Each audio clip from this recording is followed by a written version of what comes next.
ಸಾಮಾನ್ಯವಾಗಿ ಅವಳಿ ಜವಳಿ ಮಕ್ಕಳು ನೋಡಲು ಒಂದೇ ಥರ ಇರ್ತಾರಲ್ಲದೆ ಅವರ ಇಷ್ಟಗಳೆಲ್ಲವೂ ಕೂಡ ಒಂದೇ ರೀತಿ ಇರೋದು ಸಹಜ. ಆದರೆ ಇಲ್ಲೊಂದು ಕಡೆ ಅವಳಿ ಸಹೋದರಿಯರು ಓದಿನಲ್ಲೂ ಗಳಿಸಿದ ಅಂಕಗಳಲ್ಲೂ ಒಂದೇ ಥರ ಇದ್ದು ದ್ವಿತೀಯ PUC ಪರೀಕ್ಷೆಯಲ್ಲಿ ಈ ಸಹೋದರಿಯರ ನಡುವೆ ಕೇವಲ 1 ಅಂಕ ಮಾತ್ರ ಡಿಫರೆನ್ಸ್ ಇದ್ದು ಎಲ್ಲರನ್ನ ಉಬ್ಬೇರಿಸುವಂತೆ ಮಾಡಿದ್ದು ಗ್ರಾಮೀಣ ಪ್ರತಿಭೆಗಳ ಇಂಟ್ರೆಸ್ಟಿಂಗ್ ಸ್ಟೋರಿ ಇಲ್ಲಿದೆ ನೋಡಿ.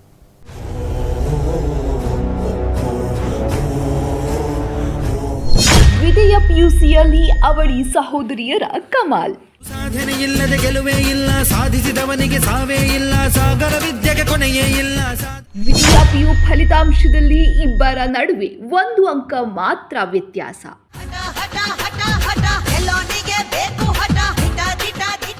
ಶೇಕಡ 85 ಅಂಕ ಪಡೆದ ಹರಿಹರ ತಾಲೂಕಿನ ಹಿರೇಹಾಲಿವಾಣ ಗ್ರಾಮದ ಅವಳಿ ಸಹೋದರಿಯರು. ಚಪ್ಪಾಳೆಗಾಗಿ ಕನಸು ಕಂಡೆನ.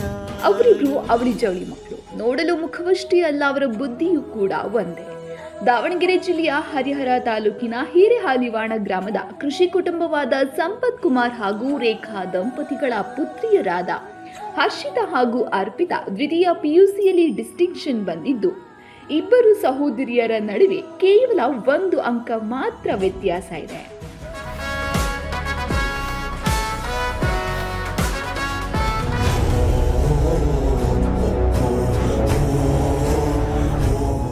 ದಾವಣಗೆರೆಯ ಪ್ರತಿಷ್ಠಿತ JH Patel academy, BIT road near Hemavathi hostel, Davanagere. Admission open now.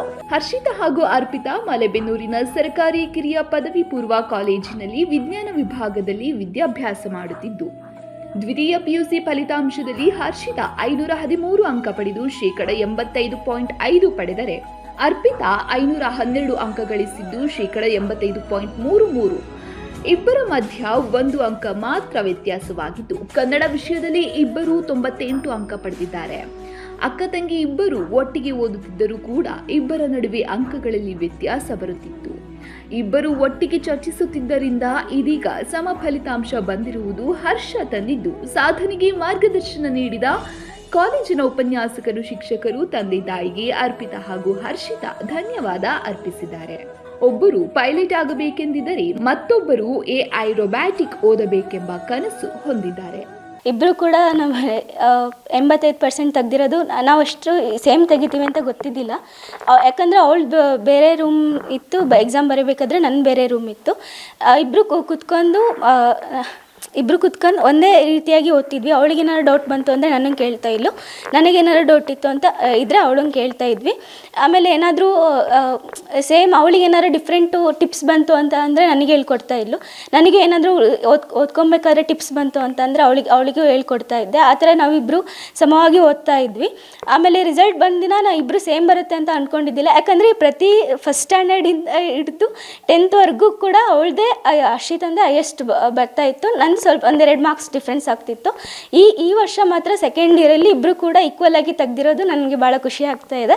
ನಮ್ಮ ಮನೇಲಿ ಅಂತಿದ್ರು, ಅವಳದೇ ಭಾಳ ಬರುತ್ತೆ, ನೀನು ಯಾವಾಗಲೂ 1-2 ಮಾರ್ಕ್ಸ್ ಡಿಫ್ರೆನ್ಸ್ ಆಗಿಬಿಡುತ್ತಲ್ಲ, ನೀನು ಚಿಕ್ಕವಳಲ್ಲ, ಅದಕ್ಕೆ 2 ಮಾರ್ಕ್ಸ್ ಕಡಿಮೆ ತೆಗಿತೀಯಲ್ಲ ಅಂತ ಇದ್ರು. ನಾನು ಕೂಡ ಕಾಂಪೀಟ್ ಮಾಡ್ತಿದ್ದೆ ಅವಳ ಜೊತೆ, ಅಂದರೆ ನಾನು ಈಕ್ವಲ್ ಆಗಿ ತೆಗಿಬೇಕು ಅಂತ. ಆ ಥರ ನಾನು ಓದಿದೆ ಕೂಡ ಸೆಕೆಂಡ್ ಇಯರಲ್ಲಿ. ಆಮೇಲೆ ನಮ್ಮ ಲೆಕ್ಚರ್ಸು ಕೂಡ ಭಾಳ ಚೆನ್ನಾಗಿ ಎಕ್ಸ್ಪ್ಲೇನ್ ಮಾಡೋದಾಗಲಿ ಅಥವಾ ಏನೋ ಒಂದು ಚೆನ್ನಾಗಿ ಹೊಸದಾಗಿ ಎಲ್ಲ ಹೇಳ್ಕೊಡೋದಾಗಲಿ ತುಂಬ ಚೆನ್ನಾಗಿ ಮಾಡಿದರು. ಆಮೇಲೆ ಓದ್ಕೊಬೇಕಾದ್ರೂ ಕೂಡ ಅಷ್ಟೇ ಚೆನ್ನಾಗಿ ಓದ್ಕೊತಾ ಇದ್ವಿ ಇಬ್ಬರು. ಅವಳು ಬೇರೆ ರೂಮ್ ಇದ್ದಿದ್ದರಿಂದ ಇಬ್ಬರು ಕೆಲವೊಬ್ರು ಕೇಳ್ತಾರೆ, ನೀವಿಬ್ಬರು ಟ್ವಿನ್ಸ್ ಎಲ್ಲ ಹಿಂದೆ ಮುಂದೆ ಕುತ್ಕೊಂಡು ಏನಾದ್ರು ಇಬ್ಬರು ಸೇಮ್ ಮಾತಾಡ್ಕೊಂಡು ಬರ್ದಿದ್ದೀರೇನೋ ಅಂತ. ಇಲ್ಲ, ನಾನು ಬೇರೆ ರೂಮಲ್ಲಿದ್ದೆ, ಅವಳು ಬೇರೆ ರೂಮಲ್ಲಿದ್ದೆ. ಯಾಕಂದರೆ ನನ್ನ ರಿಜಿಸ್ಟರ್ ನಂಬರ್ ಬೇರೆ ಆಗಿತ್ತು, ಅವಳು ರಿಜಿಸ್ಟರ್ ನಂಬರ್ ಬೇರೆ ಆಗಿತ್ತು. ಇಬ್ಬರು ಕೂಡ PCMBನೇ ತೊಗೊಂಡಿದ್ವಿ. ನಾವು ಮುಂದೆ ನಮ್ಮದು ಅಚೀವ್ಮೆಂಟ್ ಏನಿರಬೇಕು ಅಂದರೆ, ನನಗೆ ಭಗವದ್ಗೀತೆ ಮತ್ತು ದೇವಿ ಪುರಾಣ ಅಲ್ಲಿ ಭಾಳ ಓದೋಕ್ಕೆ ಇಂಟ್ರೆಸ್ಟ್ ಇದೆ.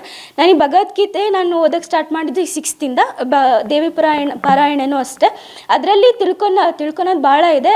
ಯಾಕಂದರೆ ಅದರಲ್ಲಿ ನಾವು ಮುಂದೆ ನಾವಿಲ್ಲಿ ಈ ಜೀವನದಲ್ಲಿ ಯಾಕೆ ಬಂದಿದ್ದೀವಿ, ನಾವು ಮುಂದಿನ ಇದರಲ್ಲಿ ಏನು ಮಾಡ್ತಿದ್ದೀವಿ, ಆಮೇಲೆ ನನಗೇನೇ ಒಂದು ಕಷ್ಟ ಬಂತು ಅಂದರೆ ಆ ದಿನ ನಾನು ಭಗವದ್ಗೀತೆ ಓದೋಕೆ ಕುತ್ಕೊಂಡೆ ಅಂದರೆ ಅದಕ್ಕೆ ಸೊಲ್ಯೂಷನ್ ಇದ್ದೇ ಇರುತ್ತೆ ಭಗವದ್ಗೀತೆಯಲ್ಲಿ.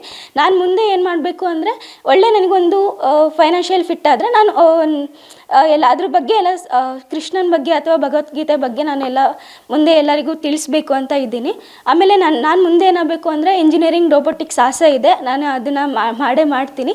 CET ಮತ್ತು ರಿಸಲ್ಟ್ ಬಂದರೆ ನಾನು ಅದರಲ್ಲಿ ಮುಂದುವರಿತೀನಿ ಅಂತ ಹೇಳಕ್ಕೆ ಇಷ್ಟಪಡ್ತಿದ್ದೀನಿ. ನನಗೆ ಗೊತ್ತಿದ್ದಿಲ್ಲ, ಫಸ್ಟ್ ಸ್ಟ್ಯಾಂಡರ್ಡಿಂದನೂ ನಾನೇ ಫಸ್ಟ್ ಬರ್ತಿದ್ದೆ. ಅವಳು ಸ್ವಲ್ಪ 2 ಮಾರ್ಕ್ಸ್ ಕಡಿಮೆ ಬರ್ತಿದ್ದೆ. ನಾನು ಹೇಳ್ತಿದ್ದೆ ನನಗೆ ಒಂದು ವರ್ಷನಾದರೂ ನೀನು ನನಗಿಂತ ಸ್ವಲ್ಪ 2% ಆದರೂ ಜಾಸ್ತಿ ಇದ್ದಾಗಿ ನನಗೂ ಖುಷಿ ಆಗುತ್ತೆ ಅಂತ ಹೇಳ್ತಿದ್ದೆ. ಆದರೂ ಅದು ಏನೋ ಗೊತ್ತಿಲ್ಲ, ನನಗಿಂತ 2 ಮಾರ್ಕ್ಸ್ ಆದರೂ ಅವಳು ಕಡಿಮೆ ತೊಗೊತಿದ್ಲು. ನಮ್ಮದು ದ್ವಿತೀಯ PUCಯಲ್ಲಿ ವಿಜ್ಞಾನ ವಿಭಾಗದಲ್ಲಿ ನಾವು ಓದಿದ್ದು PCMBಯಲ್ಲಿ. ನಮ್ಮದು ಈಕ್ವಲ್ ಆಗಿ 85%, ಅವಳದು 85%. ಅಂಕಗಳಲ್ಲಿ 513 ನಂದು, ಅವಳದು 512. SLCಯಲ್ಲಿ ನಂದು 88%, ಅವಳದು 86% ಶೇಕಡ ಆಗಿತ್ತು. ನನಗೆ ತುಂಬ ಖುಷಿ ಆಗ್ತಾಯಿದೆ, ಯಾಕಂದರೆ ದ್ವಿತೀಯ PUCಯಲ್ಲಿ ಇಬ್ಬರದ್ದು ಈಕ್ವಲ್ ಆಗಿ ಬಂದಿದೆ ಅಂತ ಫುಲ್ ಖುಷಿ ಆಗ್ತಿದೆ. ನಮ್ಮ ಮನೇಲಿ ಅಷ್ಟು ಸಪೋರ್ಟ್ ಮಾಡಿದರು. ನಾನು ಫಸ್ಟ್ ಸ್ಟ್ಯಾಂಡರ್ಡಿಂದ ಹಿಡಿದು LKG UKGಯಿಂದ ನಮ್ಗೆ ಯಾರು ಟೀಚರ್ಸ್ ಮತ್ತು ನನಗೆ ಸಪೋರ್ಟ್ ಮಾಡಿದರೆ ಅವ್ರಿಗೆ ಥ್ಯಾಂಕ್ಸ್ ಹೇಳೋಕ್ಕೆ ಇಷ್ಟಪಡ್ತೀನಿ. ಯಾಕಂದರೆ ಅವರಿಂದನೇ ನಾವು ಈ ಥರ ಮಾರ್ಕ್ಸ್ ತೆಗೆಯೋಕ್ಕೆ ಕಾರಣ. ನಮ್ಮ ಲೆಕ್ಚರ್ಸು ಕೂಡ ತುಂಬ ಹೆಲ್ಪ್ ಮಾಡಿದ್ದಾರೆ. ನಮ್ಮದು ಬರೀ ಪಠ್ಯಕ್ಕೆ ಸಂಬಂಧಿಸಿದ ಅಲ್ಲ, ನಮ್ಮದು ಜೀವನ ಯಾವ ಥರ ಇರುತ್ತೆ, ಲೈಫಲ್ಲಿ ಯಾವ ಥರ ಕಷ್ಟ ಬಂದರೆ ಫೇಸ್ ಮಾಡಬೇಕು ಅದ್ರ ಬಗ್ಗೆನೂ ಸ್ವಲ್ಪ ಹೇಳಿದ್ದಾರೆ. ಸೊ ಅವ್ರಿಗೆ ಥ್ಯಾಂಕ್ಸ್ ಹೇಳೋಕ್ಕೆ ಇಷ್ಟಪಡ್ತೀನಿ. ನಮ್ಮ ಮನೆಯಲ್ಲಿ ನಮ್ಮ ಅತ್ತೆ ಆಗಿರ್ಬೋದು ತುಂಬ ಸಪೋರ್ಟ್ ಮಾಡಿರೋದು ನಮ್ಮ ಅತ್ತೆ. ಯಾಕಂದರೆ ನಾನು ಭಗವದ್ಗೀತೆ ಓದೋಕ್ಕೆ ಇಂಟ್ರೆಸ್ಟ್ ಬೇಕು ಅಂತಾಗ ನಮ್ಮ ಅತ್ತೆ ಹೆಲ್ಪ್ ಮಾಡಿದರು. ಕ್ಲಾಸಿಗೂ ಜಾಯಿನ್ ಮಾಡಿಸಿದ್ರು ಮತ್ತು ತುಂಬ ಹೆಲ್ಪ್ ಮಾಡಿದ್ದಾರೆ. ನಮ್ಮ ತಾತ ನನಗೆ ನಮ್ಮ ಮನೇಲಿ ತುಂಬ ಇಷ್ಟ ಅಂದರೆ ನಮ್ಮ ತಾತ ಒಬ್ಬರೇ. ಯಾಕೆಂದರೆ ಅವ್ರು ಫುಲ್ಲು ನನಗೆ ಸಪೋರ್ಟ್ ಮಾಡಿದ್ದಾರೆ, ಯಾವ ಥರ ಇರಬೇಕು ಅಂತ ಹೇಳ್ಕೊಟ್ಟಿದ್ದಾರೆ. ಈ ಥರ ಕಷ್ಟ ಬಂದಾಗ ಯಾವ ಥರ ಫೇಸ್ ಮಾಡಬೇಕು ಅಂತಲೂ ಸಹ ಹೇಳ್ಕೊಟ್ಟಿದ್ದಾರೆ. ನಮ್ಮ ಪಪ್ಪ, ನಮ್ಮಮ್ಮ, ನಮ್ಮ ಅಜ್ಜಿ, ನಮ್ಮ ತಂಗಿ ಆಗಿರ್ಬೋದು ತುಂಬ ಸಪೋರ್ಟ್ ಮಾಡಿದ್ದಾರೆ.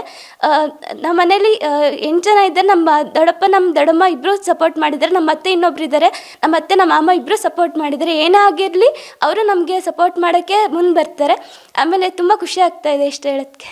ಕೇವಲ PUCಯಲ್ಲಿ ಮಾತ್ರವಲ್ಲ, ಈ ಹಿಂದೆ SSLCಯಲ್ಲೂ ಈ ಸಹೋದರಿಯರು ಹೀಗೆ ಅಂಕ ಗಳಿಸಿದ್ರು.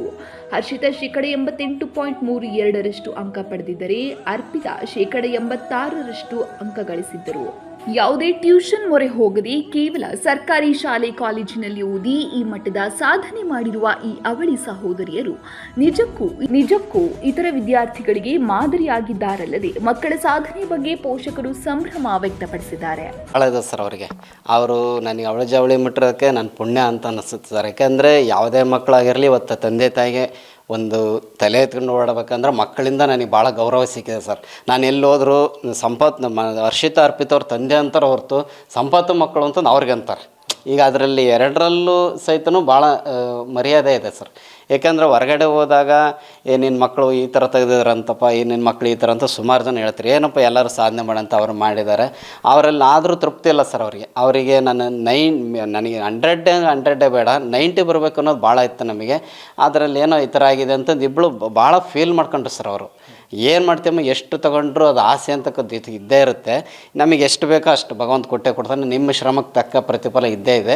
ಯಾವುದನ್ನು ನಾವು ಇದೇ ಗುಂದಂಗೆ ಮುಂದೆ ಇದೊಂದೇ ಫೈನಲ್ ಅಲ್ಲ, ಮುಂದೆ ಇನ್ನು ಮೆಟ್ಟಿಲು ಸುಮಾರಿದೆ, ಅದರಲ್ಲಿ ಬೇಕಾದ್ರೆ ಅಷ್ಟು ಸಾಧನೆ ಮಾಡುವಂತ್ರಿ ಅಂತಂದು ಹೇಳಿ ಸ್ವಲ್ಪ ಸಮಾಧಾನ ಮಾಡಿದ್ರು ಸರ್ ಅವ್ರನ್ನ. ತುಂಬ ಚೆನ್ನಾಗಿ ಓದಾರ ಸರ್ ಅವರು. ನಮಗೆ ನಾವು ಯಾವುದೇ ಥರದ್ದು ನೀವು ಓದ್ಕೊಳ್ರಮ್ಮ, ನೀವು ಆ ಥರ ಮಾಡ್ರಮ್ಮ ಅಂತ ಎಂದು ನಮ್ಮ ಹತ್ರ ಅವರು ಫಸ್ಟಿಂದನೂ ಹೇಳಿಸ್ಕೊಳ್ಳಿಲ್ಲ ಸರ್. ಅವ್ರ ವರ್ಕ್ ಏನಿದೆ ಅವ್ರು ವರ್ಕ್ ಮಾಡಿಬಿಟ್ಟು, ಮನೆಯಲ್ಲಿ ಏನು ವರ್ಕ್ ಇದೆ ಅದನ್ನು ತುಂಬ ಮಾಡಿಬಿಟ್ಟು, ಅವ್ರ ಅಮ್ಮರಿಗೆ ಹೆಲ್ಪ್ ಮಾಡಿಬಿಟ್ಟು ಎಲ್ಲನೂ ಮಾಡ್ಕೊಂಡ್ರು ಸರ್ ಅವರು. ಸಂತೋಷ ಸರ್, ಸಂತೋಷ ಆಗಿದೆ. ಈ ಮೊಮ್ಮಕ್ಕಳು ಚೆನ್ನಾಗಿ ಓದೋದ್ರಿಂದ ಇನ್ನೊಬ್ಬ ಮೊಮ್ಮಗಳಿದ್ದಾಳೆ, ಅವಳು ಚೆನ್ನಾಗಿ ಓದಿದ್ದಾಳೆ. ಇವ್ರಿಗೆಲ್ಲ ನಾವು ಸಪೋರ್ಟ್ ಮಾಡಿದ್ದೇವೆ. ಎಲ್ಲರಿಗಿಂತ ಸಪೋರ್ಟ್ ಅಂದರೆ ಅವ್ರ ಅತ್ತೆ ಶೈಲಜಂದು ಸಪೋರ್ಟ್ ಚೆನ್ನಾಗಿದೆ. ಹಂಗಾಗಿ ಎಲ್ಲರೂ ಅವ್ರು ಮುಂದೆ ಬಂದಿದ್ದಾರೆ. ಇವರೆಲ್ಲರೂ ಚೆನ್ನಾಗಿ ಓದಲಿ, ಎಲ್ಲರೂ ಚೆನ್ನಾಗಿರಲಿ, ಅವ್ರು ಚೆನ್ನಾಗಿ ದೇವರು ಒಳ್ಳೆ ಉದ್ಯೋಗಕ್ಕೆ ಹೋಗಲಿ, ಒಳ್ಳೆ ನೌಕರಿ ತಗೊಳ್ಳಿ, ಒಳ್ಳೆ ಅನುಭವ ಪಡ್ಕೊಳ್ಳಿ ಅಂತೇಳಿ ನಾನು ಎಲ್ಲರಿಗೂ ಚೆನ್ನಾಗಿರೋಕ್ಕೆ ಆಶಿಸ್ತೇನೆ. ಚೆನ್ನಾಗಿರ್ತೀವಿ, ಎಲ್ಲರೂ ಚೆನ್ನಾಗಿರ್ತಾರೆ ಸರ್. ನಾವಿಂತ ಹಿಂಗೆ ಆಗತ್ತೆ ಅಂತ ನಾವು ಕನಸಿನಲ್ಲೂ ಏನು ಸಿಕ್ಕಿಲ್ಲ. ಹಾಗಾಗಿ ಅಡ್ಡಿಲ್ಲ, ಅವ್ರು ಚೆನ್ನಾಗಿ ಓದ್ತಾರೆ. ಅವ್ರಿಗೆ ನಾವು ತುಂಬ ಋಣಿಯಾಗಿದ್ದೆವು. ಮಕ್ಕಳಿಗೆ ಋಣಿಯಾಗಿದ್ದೇವೆ. ಅವ್ರು ಇಂಥ ಓದ್ತಾರಂತ ನಮ್ಮ ಮನಸ್ಸಿಗೆ ಎಣಿಸಿರಲಿಲ್ಲ. ಇನ್ನೊಬ್ಬ ಮಗಳು ಅದಾಳೆ, ಅವಳು ಈ ಸಿದ್ಧಗಂಗಾದಾಗ ಓದ್ತಾ ಇದ್ಳು. ಅವಳಿಗೆ ಇವರಿಗೂ 3% ಡಿಫ್ರೆನ್ಸ್ ಇದೆ ಸರ್. ಹಂಗಾಗಿ ಇವೆಲ್ಲರೂ ಚೆನ್ನಾಗಿ ಓದೋದ್ರಿಂದ ಮನೆಯವ್ರು ಎಲ್ಲರೂ ಸಪೋರ್ಟ್ ಮಾಡಿರೋದು. ಇದ್ದಿದ್ರಾಗ ಅವ್ರ ಅತ್ತೆ ಸಪೋರ್ಟ್ ಚೆನ್ನಾಗಿದೆ ಸರ್, ಶೈಲಜನ್ ಸಪೋರ್ಟು ಆ ಎಮ್ಮನ ಕಡೆಯಿಂದನೇ ಇದೆಲ್ಲ ನಡೀತಾ ಇತ್ತು. ಹಂಗಾಗಿ ಚೆನ್ನಾಗಿ ಓದ್ತದೆ ಸರ್. ಬೆಳೆಯುವ ಸಿರಿ ಮೊಳಕೆಯಲ್ಲಿ ಎಂಬಂತೆ ಬಾಲ್ಯದಿಂದಲೂ ಒಂದೇ ಶಾಲೆಯಲ್ಲಿ ಓದಿ ಒಂದೇ ರೀತಿ ಅಭ್ಯಾಸ ಮಾಡುತ್ತಿದ್ದ ಈ ಅವಳಿ ಸಹೋದರಿಯರು ಈಗ ಫಲಿತಾಂಶದಲ್ಲೂ ತಮ್ಮ ಒಗ್ಗಟ್ಟನ್ನ ಪ್ರದರ್ಶಿಸಿದ್ದಾರೆ. ಇವರ ಮುಂದಿನ ವಿದ್ಯಾಭ್ಯಾಸಕ್ಕೂ ಇದೇ ರೀತಿಯ ಯಶಸ್ಸು ಸಿಗಲಿ ಅನ್ನೋದೇ ಎಲ್ಲರ ಆಶಯ. ಕ್ಯಾಮ್ರಾ ಪರ್ಸನ್ ರಾಕೇಶ್ ಜೊತೆ ಅಣ್ಣೇಶಂ, ಒನ್ಕಣ ನ್ಯೂಸ್, ದಾವಣಗೆರೆ.